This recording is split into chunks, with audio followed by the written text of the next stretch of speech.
dead straight in the gallery. Yep. So I'm putting them up so there's a progression from the grid to the more free form to reflect the way we look as when we're doing a scientific observation and the way we look when we're making art. What's that device? What's that device that has a grid and you look at a little area to look at the difference in the distribution of species within that part of the grid? It's normally part of a quadrat. Quadrat. A quadrat is a regular area, and if you want to subdivide that, like this could be a quadrat Yes. that you place on the seabed, and you count the animals occurring in it. But if you want to subdivide it, Yeah. you can then do what you've done here with the holes in it and say, just count in a certain number of those areas. Yep. Or if you want to estimate the cover, say for example, if you're looking at algae, you go to every point and you say, what's under that point? And then you add it up. If there's 100 points, and you say, well, I counted kelp under 20 points, then there's 20% kelp cover in a quadrat. So let's make this a quadrat. Yeah, okay. Good. We've started. Yes. To show the relationships between things and how we relate to them.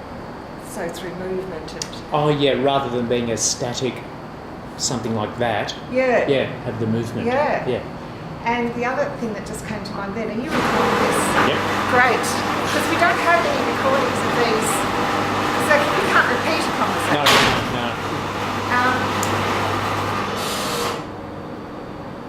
What was I going to say? So there's that unexpected aspect. There's that unexpected aspect of discovery when we're looking as artists, I suppose, for want of a better word. But when we're responding through all our senses, rather than thinking logically, then we're surprised. We're continually surprised. Yeah. And that's similar to the surprise of scientific discovery. Like yesterday when I was swimming amongst the seagrass, I'd happened to notice those patterns that were created by me swimming around the seagrass, and the swirling patterns. On the one hand, I thought that was beautiful, I'd like to capture it. And then I thought, well, that reminds me of Lisa's seagrass dance. Yes, perfect. Yeah. See, there's an example. Yeah. And it also connects to the role of seagrass in baffling wave energy. Yes. Which is leads you to a scientific, I suppose, the sort of observation that would lead to further scientific investigation. Yeah. With practical Yeah, because one of the benefits we always talk about seagrass is they protect shorelines by absorbing wave energy. Yes. Yeah. Brilliant. And then the other part of ourselves would say about the movement and that surprise observation of you kicking and the seagrass responding, and then leading you to think of the avatar. Yep. That train of thought could lead you to thinking, well, this just feels good. Yeah. And there are a lot of artists who work in their art and their teaching for those sorts of reasons, just simply because it feels good and it makes people feel good. And there's a whole industry of arts therapy, as you know. Yeah, that's a really good observation, because I thought the same thing yesterday when I was swimming around in the seagrass, how I placed the camera down, swim around, create the currents with my flippers, and think, I'm enjoying this, because it just feels it's something physical to do. That's right. I actually thought, I'm really enjoying this, swimming around in the water here doing this. Yeah, and that leads to what we're doing right now. Like we're physically moving, we're making something in a physical space with the plants that sort of relate to the seagrass in that they're plants and impacting on the atmosphere and so on. That and there's been a lot of research into this, that when we're actually physically doing things, when we're moving in the world, we think in different ways. Okay, yep.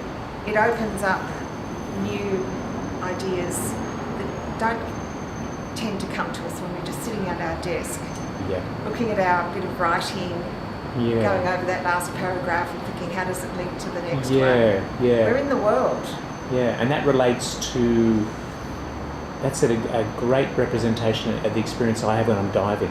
Yes. And often I get insights or new ideas when I'm swimming around underwater, Yes.